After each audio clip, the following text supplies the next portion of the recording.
start? Is it okay? Okay. 6:59? No, I think it's happening. Okay. All right, I'd like to call the meeting to order and have a roll call, please. Board Member Appel? Board Member Stapleton Gray? Here. Board Member Zing? Here. Board Member and Chair Levin? Here. And so Janelle Gary is absent tonight. And our first order of business is to approve our minutes from the September 17th meeting. Is there any comment or discussion on that?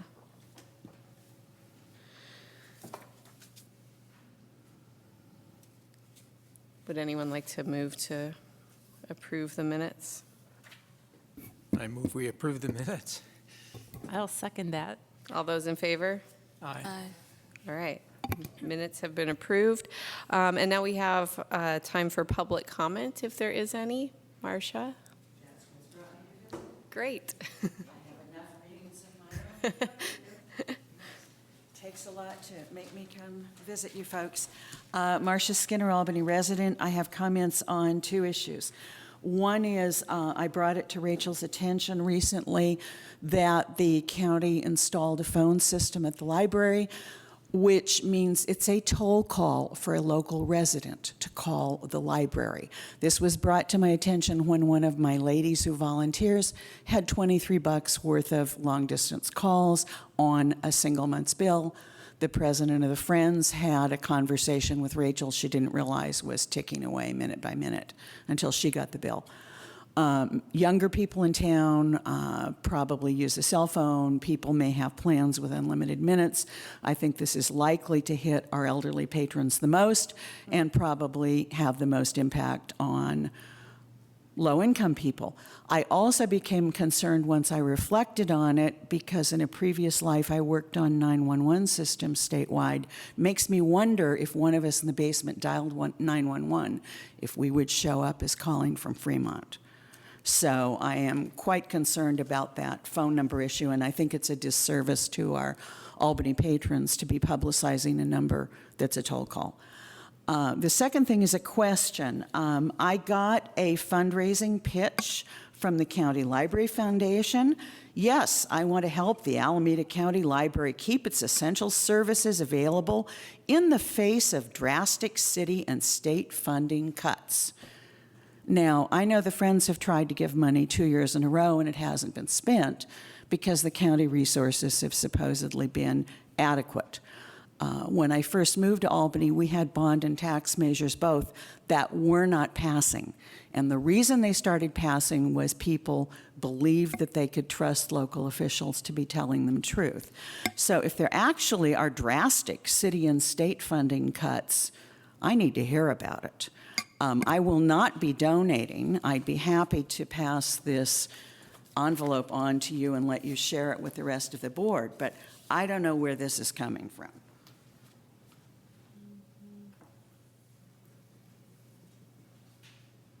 Thank you. From the Library Foundation.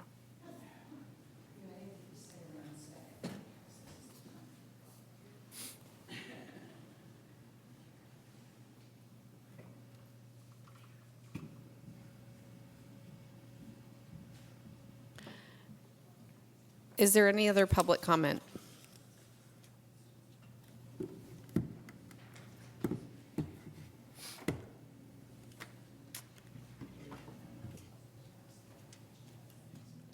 Hearing none, we'll move on to announcements, if there are staff and board member announcements.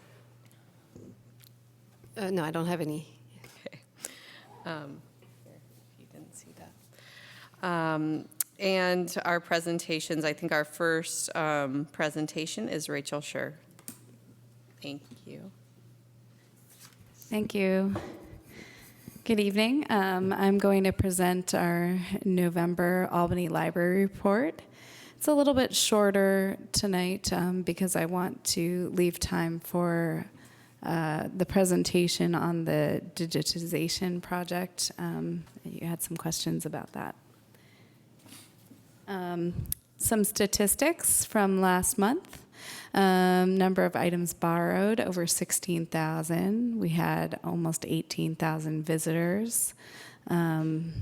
Daily visitors, that comes to about 720. 72 volunteer hours, 72.75 volunteer hours, not including our friends group who are not counted in those volunteer hours, but work hard every day in the library.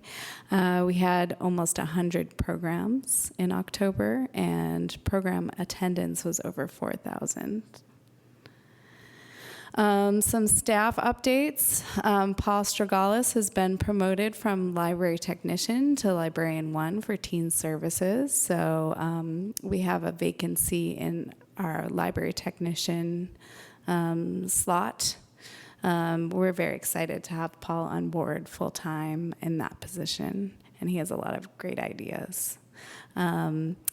We had a staff development day. We've had actually a lot of new staff development initiatives. One was a Alameda County Library-wide staff development day where all the locations came together, and we had little sessions on different topics, and time for team bonding too. And what we took away as an Albany specific team is we're going to have a mini staff development initiatives in our branch. So those will be coming soon. We had a poll out, and we voted recently on which ones we're going to get started with. We also just this week got a grant for mental health training from the Center for the Book. I'm really excited about that. Public libraries deal with all kinds of mental health issues. It's not just, I think when people think of mental health, they automatically might think of certain populations, but mental illness affects many people of all different walks of life and backgrounds in different ways, and even people who might not have mental illness but are related to or have a relationship with people with mental illness. So this will be a really useful training. Albany, we're going to sort of head up this training and coordinate it.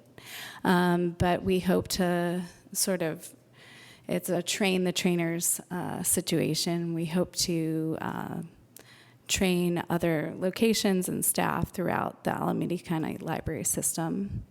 We've also, I've sent our children's librarian, one of our children's librarians, our full-time children's librarian, to a sensory playtime training.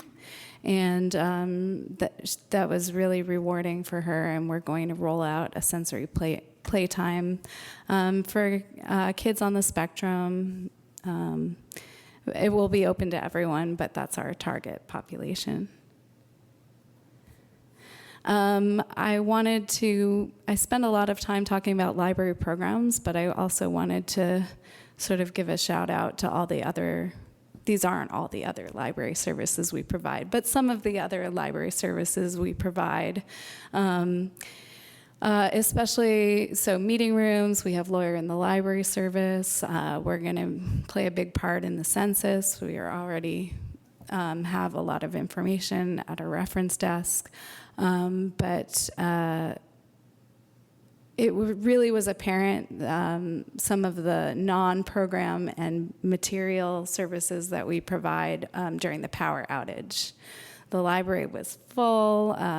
We had people in every surface of the library trying to charge their phones or just come to a place with light and power and heat. And so we set up charging stations in our meeting room. And it really felt good that we were able to help so many people in the community. And we're readying ourselves for other outages or events that might affect the community.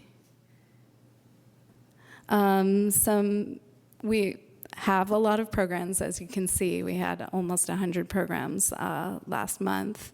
Some highlights are we had our Brian Copeland performance. He did a performance about suicide. It was heavy, but it was also very humorous, and we had it at El Cerrito High School. It was a beautiful theater, and a lot of people came out. We have some people in the audience, or in the room tonight, who were there, if you want to get their feedback. We also had a panelist of women of color speaking about their experiences and writing process. And last week we had our Fall into Haiku. As most of you or all of you might know, the City of Albany Arts Commission puts on a Fall into Haiku contest. This was the 4th year. And it was the first year that the library really collaborated with the city on this. We had a workshop last month to ready people for submissions. And then we had a party last week for anyone, actually, who entered the contest could get up and read their poem. And the room was packed. It was standing room only. You might be able to see in that photo in the upper right-hand corner. We had, it was standing room only. We had a 90-year-old, and I was our oldest reader, and I think a 6 or 7-year-old was our youngest reader. So it was a family-friendly event. It was people really connected and had a great time. I think we had over 30 people read their haikus. So it was a wonderful event. We've also had we have our film series, regular film series, and we've had a Birds of the Bay, Bob Lewis, Birds of the Bay series. We brought Bob Lewis back. He was here last year.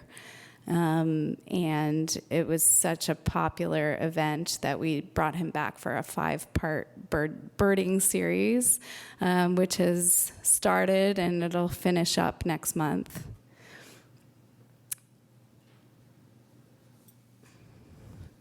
For United Against Hate Week, we've had a couple events. We have this film documenting hate. PBS teamed up with ProPublica to report on the white supremacy movement in the United States. We also yesterday had a brown bag speaker come in and talk about human rights and wrongs, about the refugee crisis throughout the United States and the world. And we have a lot of great upcoming events. Tomorrow's Wednesday, yes. Tomorrow we'll be doing gratitude postcards. People can come in and make their own postcard, what they're grateful for. Tonight we have a noir expert, a local expert who's written a couple books. One of them's coming out in May on Berkeley noir, and he also did, I think, Oakland noir. And he's showing a bunch of clips if you want to go after the meeting, if you can make it in time, and having a talk about film noir. Of course, the Birds of the Bay series will continue. I'm very excited about this poetry event we're having early next month called Poetry in Pajamas. So one of the things I wanted to do when I brought the poetry series back was diversify it a little bit and not have it just be traditional readings. So we're having more children's events. We're thinking outside the box a little bit. can come wear your pajamas. You get a prize if you wear your pajamas. You don't have to be a kid to get a prize or wear pajamas. And we'll have a local singer-songwriter, Melita, who's also in a children's band. She's going to sing some lullabies for us, and we're going to read some children's poetry and have lukewarm cocoa, so instead of hot cocoa. And this is just a snapshot of this month's calendar. As you can see, we're as busy as usual.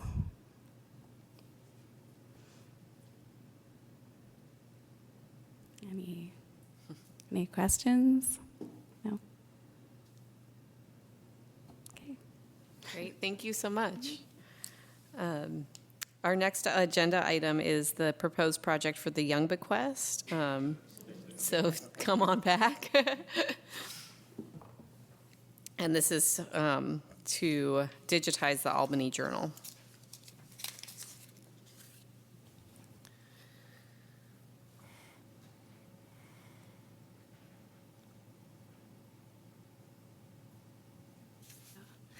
Okay, so last meeting I presented 3 ideas for the Young Bequest, and I was asked to follow up on the digitization. I apologize, that is a very hard word to say. I always stumble over it. Project. So just an overview of the Young Bequest again. In 2011, the city received a bequest of almost $200,000 to purchase books or equipment for the Albany Library. Most of those funds have been spent on upgrades in the Edith Stone Room, as well as the Tech It Out laptops. And there's about $30,000 left in the bequest. A summary of the proposal is that we have the Albany Journal and other local newspaper holdings available in our basement library storage in hardbound volumes and on microfilm.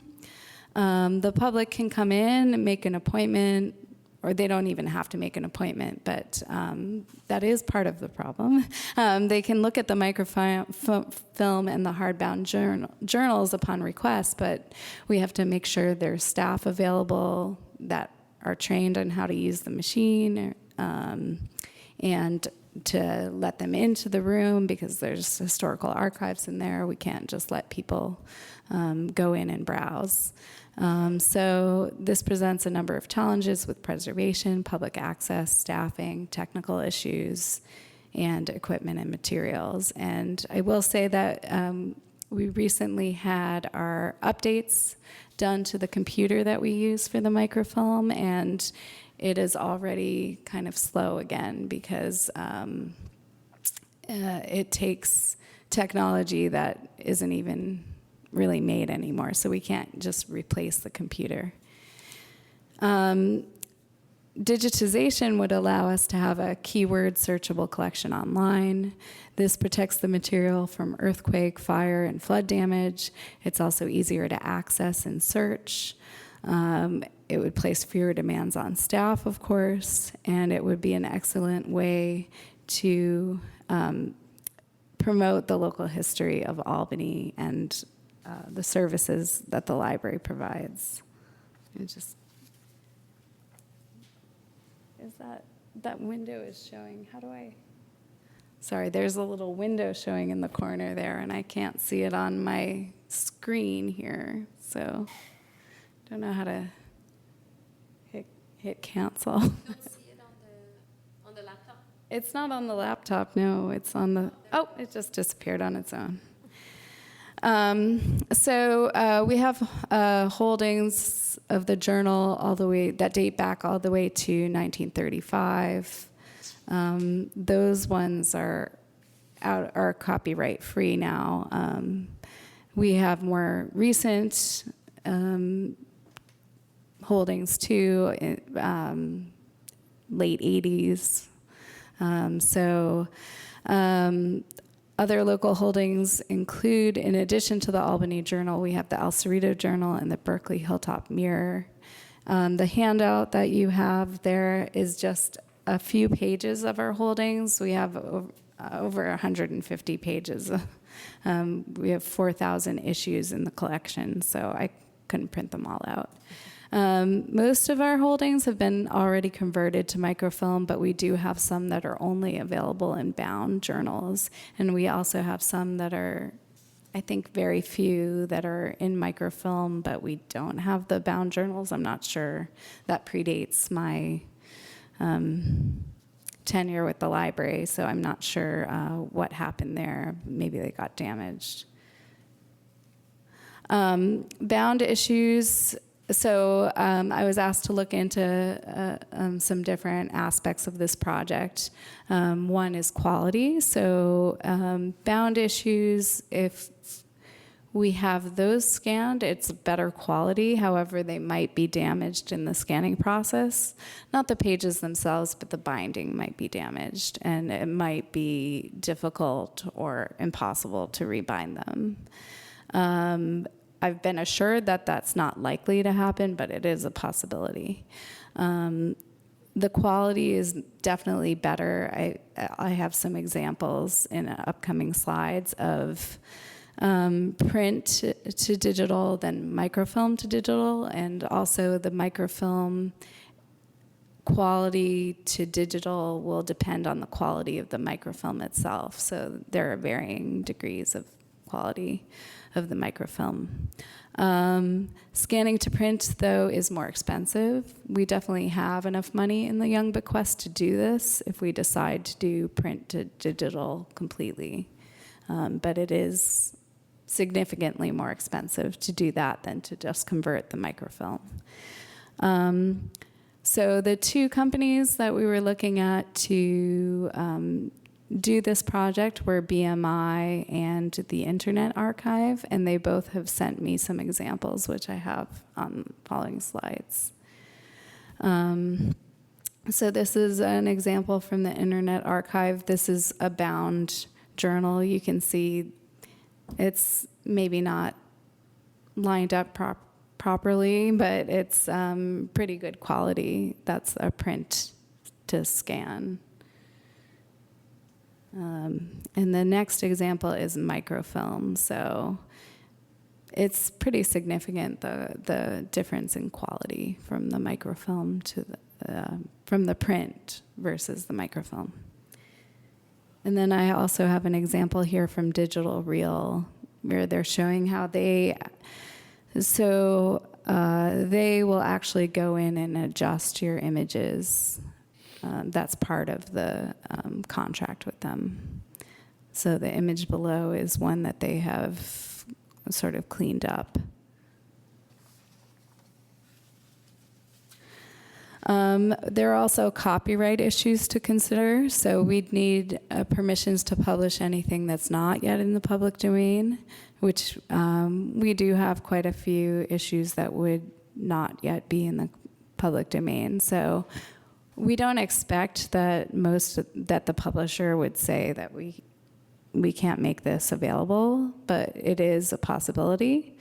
BMI offers hosting that is accessible in the library only for those issues that we might not get copyright for.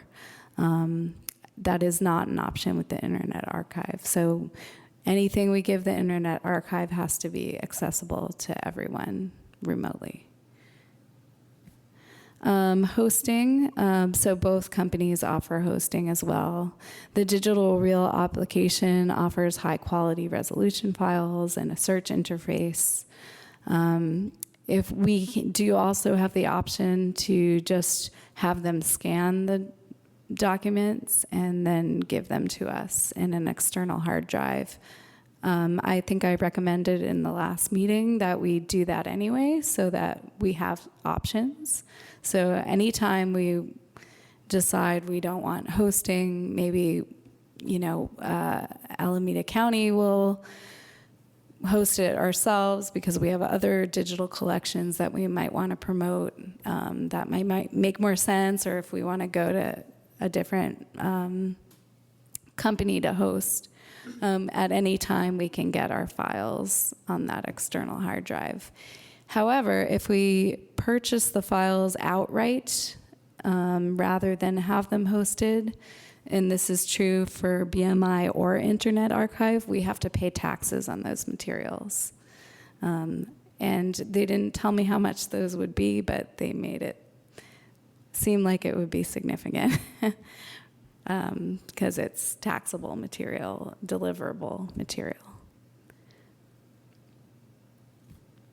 Timing, they'll both take about 2 to 3 months for the entire project, is the estimate that I got from both companies. BMI promises a sample to look at before you sign a contract with them in 3 weeks. And I would say that, even though they say that it's 2 to 3 months, we should also consider additional time for training staff on using the website or searching the material for marketing, the collection, copyright agreements, and miscellaneous processing. So a summary of the process for Internet Archive. Step 1, they'll scan, upload, process, display. They have high-quality PDF files. Digital Reel also has PDF files, but they have a proprietary software. Digital Reel is a proprietary software for the other company, but they will give you, if you decide not to be hosted by them, they'll give you your PDF files. In addition to hosting on internetarchive.org, it will be on openlibrary.org. The pros, of course, are that Internet Archive is a reputable local nonprofit, and I believe their values and mission align with those of the library. The cons are that they don't pick up the materials, so we would have to ship them or bring them, transport them to San Francisco ourselves. So that could be costly and time-consuming. And there's also, as I said earlier, if we can't get copyright permissions, there's no option to restrict access for library use only for the Internet Archive. And then BMI Digital Reel, they do arrange for transportation of the material. The second bullet point there is just their process. It's similar to that of Internet Archive. They include access to Digital Reel and hosting as part of the package. The pros are that the scans are really high quality, and as you could see on that earlier slide, they'll actually work on your image. And they do have an option for copyrighted materials for library use only. And some of the cons are that it is a little bit more expensive than Internet Archive. It's not significantly more expensive, though, and that they have indicated that binding might be damaged in the scanning process. Their quotes, so the quote on top is for if we did converted microfilm and the newsprint that is not on microfilm. So that is why that one is cheaper. If we went with the quote below for $17,800, that is for just converting all of our newsprint to digital instead of microfilm to digital. I didn't get a direct quote from Internet Archive, but I did some math. And if we were converting microfilm and newsprint, it would be $13,200. So if you look at the previous slide, it's not that much different.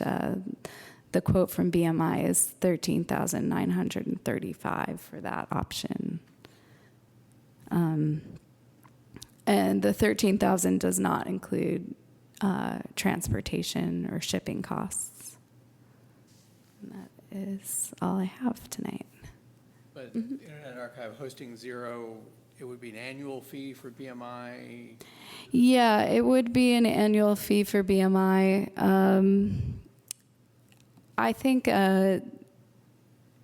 the hosting costs are something, I mean, we would have enough in the Young Bequest to sort of earmark a certain number of years of hosting.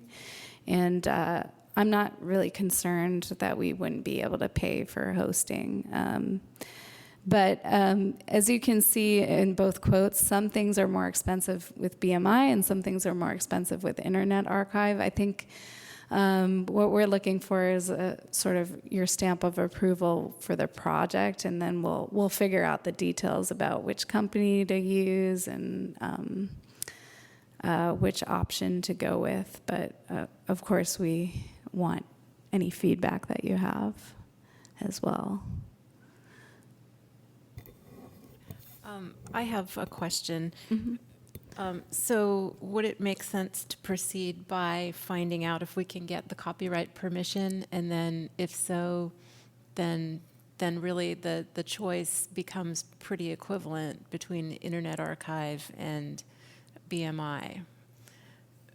Yeah, that might make sense. I don't want the copyright, the possibility of not getting copyright to sort of stand in the way of moving ahead with the project, because I'm pretty confident that we'll be able to get those permissions. I don't think that's going to be an issue. But of course, I can start looking into, that might help us make a decision between the two, because they both have pros and cons. Yeah. I mean, I personally am a big fan of the Internet Archive. And I love it that it's their mission to make all the content that they're involved with open to everybody, with no limits on number of users. Or Right. There would not be limits for BMI if it's out of copyright, or if we get copyright permissions, I should say. But I agree. They do have, as I said, their mission really aligns with what the library is about, too. So if we went with BMI and copyright was not an issue because whoever they are, my wife used to work for the East Bay, the Bay Area News Group, which I think is the parent. Mm-hmm. If there were no copyright issues, BMI would deliver it to anyone who was interested in this. How?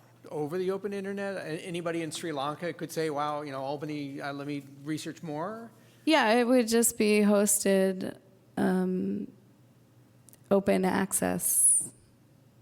But not necessarily. One of the huge appeals of the Internet Archive is you can sort of go to the Internet Archive and say, I'm interested in newspapers and I'm interested in this particular area, et cetera, as opposed to navigating your way to wherever BMI might be findable.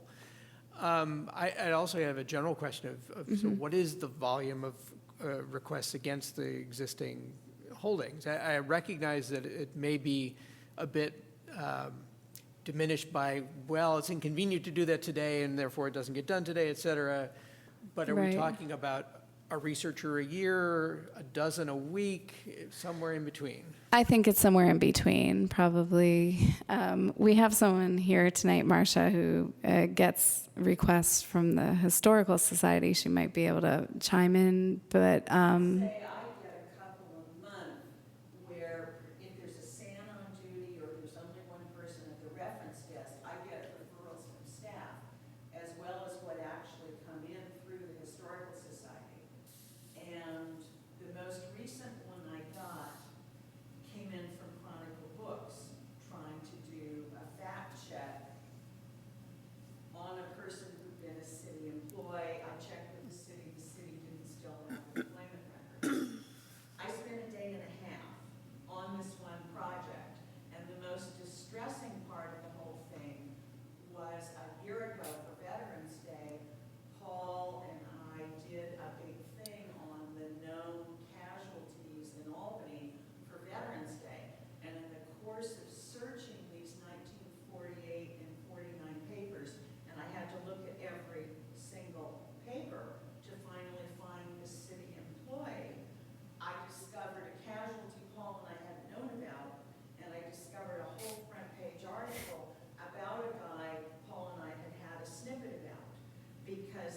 wasn't found and brought home until 3 or 4 years after he was killed.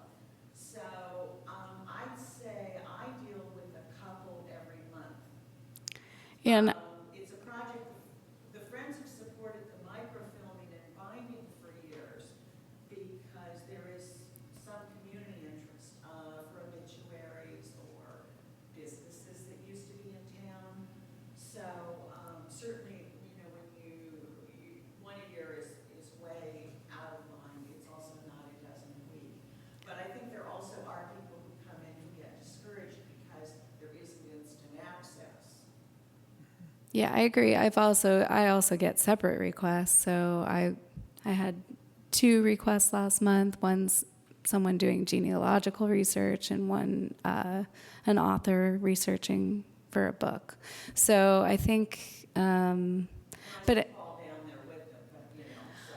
I do think that I have had staff, all our reference staff are trained on how to use the equipment, but it is very slow, and you have to make an appointment because we have such a small staff.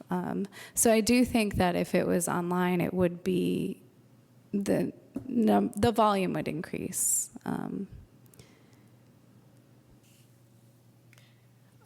Are there other libraries in the system that have done a similar project? In the Alameda County Library System, I think Ben could answer that better. I'm going to ask the speakers to go to the microphone so that your comments can be part of the recording. Thank you. Thank you. So quite recently, we've done a digitization project. It's hard for me to say, too, with the Castro Valley Forum, which is a paper that's been around since the 60s in Castro Valley. That one, we have not yet determined what we're going to do with the files, but we wanted to make sure it got done before the material disintegrated, because none of that was on microfilm. It was all paper in newsprint form.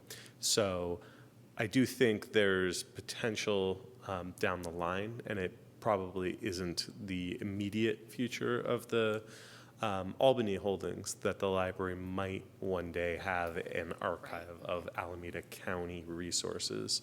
And, you know, that could be in partnership with Oakland and Berkeley Library. It could be something that is probably not where we're starting from. So I don't think that either of these avenues necessarily precludes us from doing that in the future. But I think there's that question of sort of how much of this we want to see as ours as the library, and how much we want to release it out into the world for people to find through other venues. And I think that's a valid thing to be thinking about.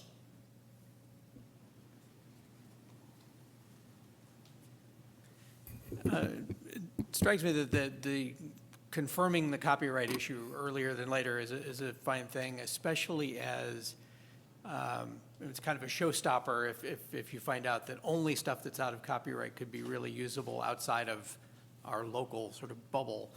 And recognizing that that's now a yearly progression, that every year now another year's worth of stuff does come out and go into the public domain. I also am wondering, I imagine it was an easy thing to say, well, the Albany Journal, there's a sort of a known corpus. What about all that?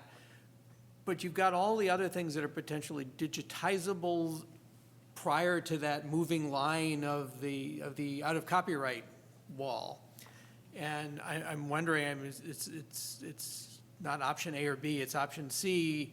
Well, what if we digitize all the stuff that's out of copyright of the Albany Journal, and then anything else you can get your hands on that we have a legitimate ability to pass to the Internet Archive and make it available globally.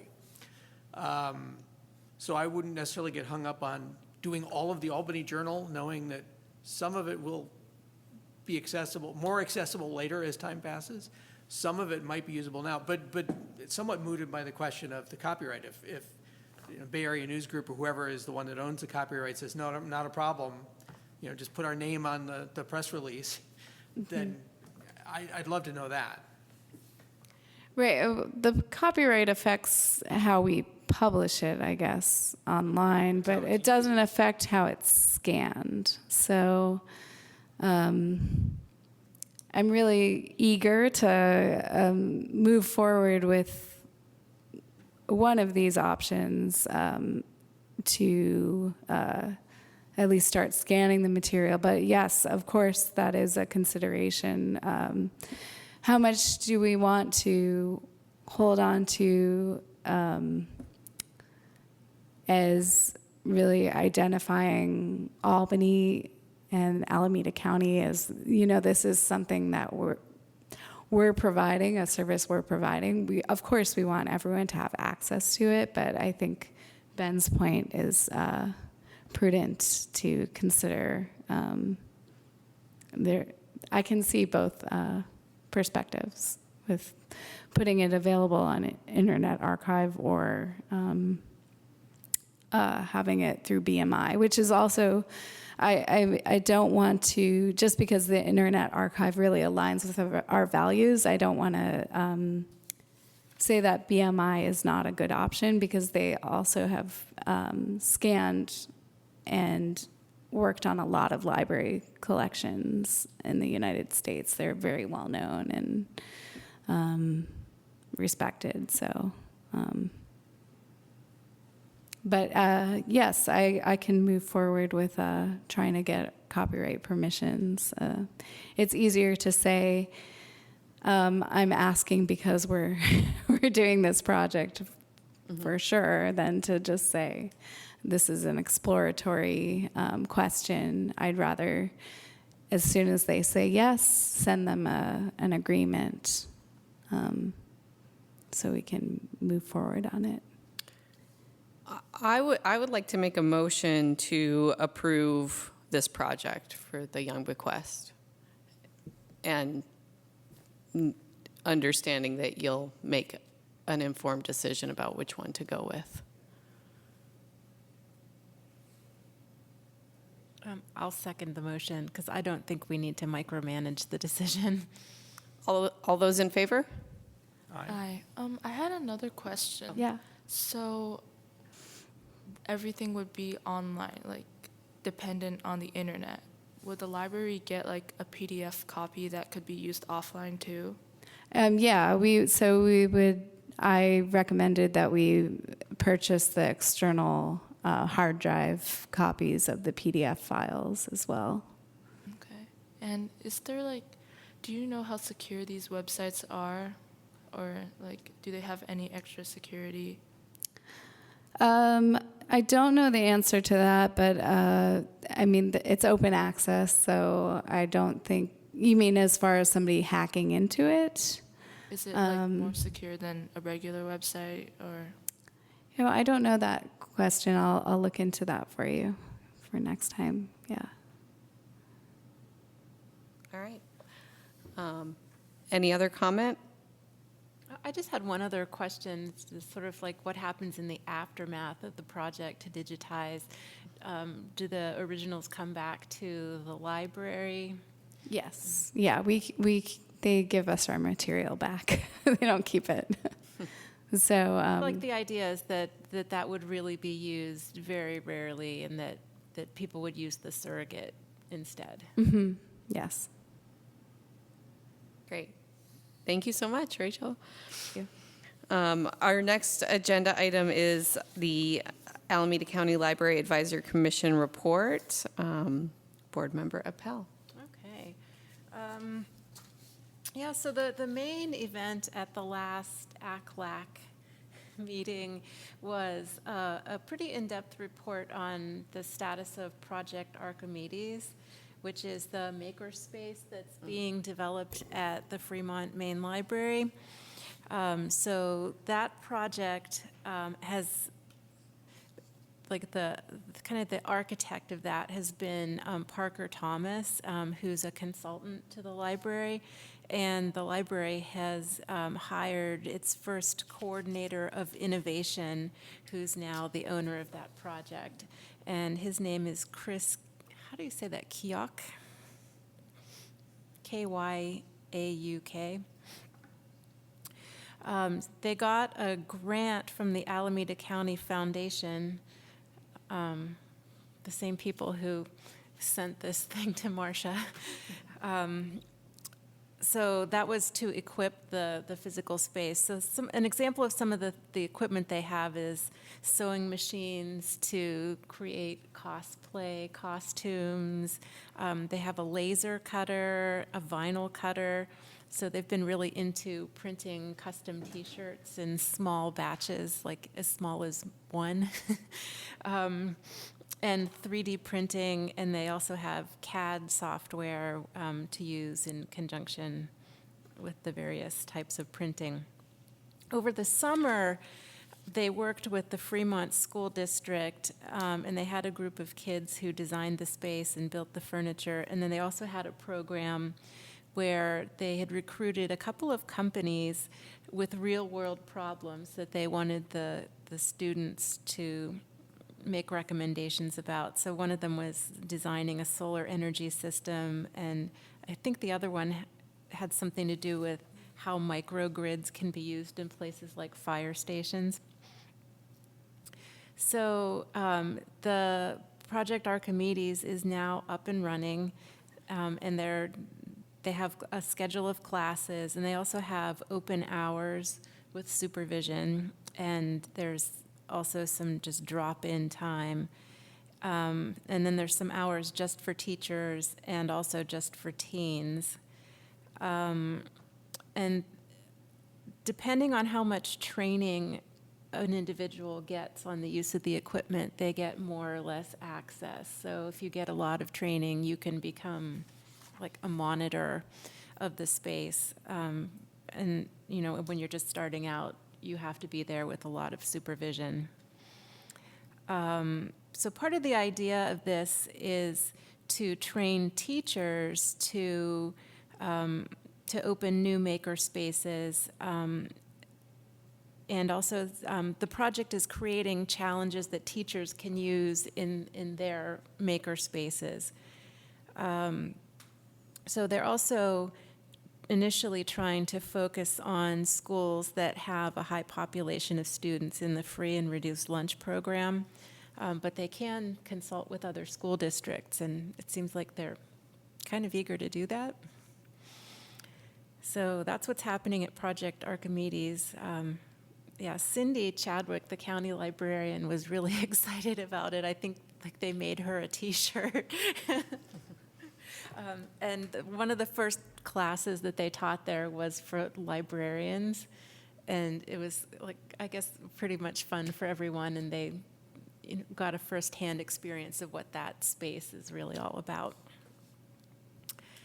One thing that Cindy Chadwick is interested in doing with ACLAC is finding ways for it to be more of a leader in the community. So there may be a retreat sometime in the future. She updated us on the 5-year plan. Is that something that's on our agenda for Ben to talk about? Not today. Not today, yeah. So what they're working on now is writing a value statement and branding, and that should be done within the next, 5 months. Cindy showed us some statistics from the county library's Facebook page on the fine free lending, and at that time there were 0 negative comments. And Cindy talked a bit more about the importance of the library supporting the census, and a couple of the statistics she gave us were that 25% of the population in Alameda County is considered hard to count. And to get a sense of the consequences of undercounting, Alameda County would lose $1 billion in federal funding with just a 3% undercount. So, yeah, I think the whole kind of public sector has a deep, deep interest in getting as accurate a census count as we can get. And the other thing that we talked about in that meeting was the situation with Macmillan, which is one of the main 5 publishers. And they are just this month starting a policy to basically embargo new electronic book titles for 8 weeks. And during that 8-week period, each library can only purchase one copy to lend electronically. And that doesn't take into any kind of account the size of the library. So like the New York Public Library gets one copy. So the American Library Association is focusing on the embargo aspect of this especially. Another issue is that Macmillan is going to be making libraries repurchase the books after 2 years, which is not something that you would have to do with a hard copy book. And another issue is that the libraries have to pay a price much higher than the regular consumer price. So if anyone is interested, there's a petition at ebooksforall.org. So that's what I got. Thank you very much. The next item is to select an alternate representative to ACLAC. I'm not sure, since we're not all here, I don't.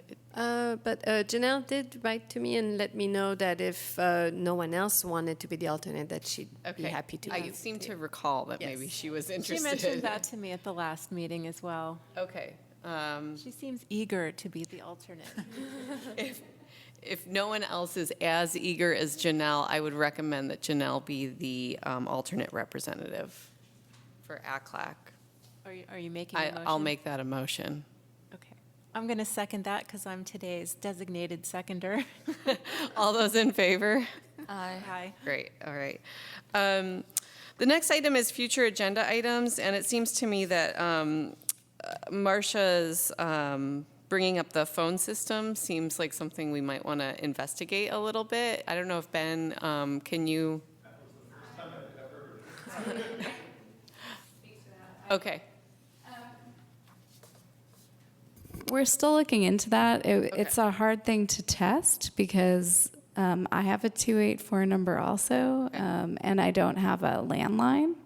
So I brought this to the attention of our IT department, and they're looking into figuring out whether it's the change in having to dial 1 before 510 numbers, whether it's her carrier, whether, we're still in an investigatory phase, I guess. And then if we do need to change the number, we'll have to have that approved by Cindy Chadwick. So, but we're not at that part of it yet. Do you think January is too soon to have an update? Have an update, yeah. I can try. I mean, I have to check in with our IT department and see their progress. Okay, let's tentatively add that, and we'll see, Okay. how it's going there. So does this relate at all to the city, given that the city is you are tenants in a city facility, so there's somewhere is a switchboard or a switch block in the building? So I'm having this flashback to 1993, and I had met my wife, and I was in Washington, D.C., and she was in San Francisco, and living in a cottage behind Jerry Brown's house.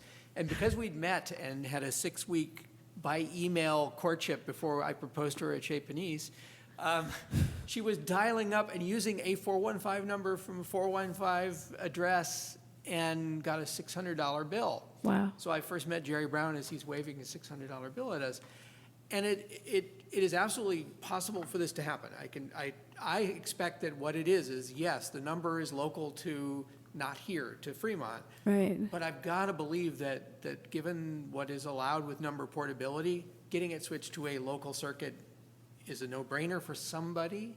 And if the city if you're all our tenants in a building, the city can just sort of make a call and have that fixed. I strongly suspect we could get this fixed.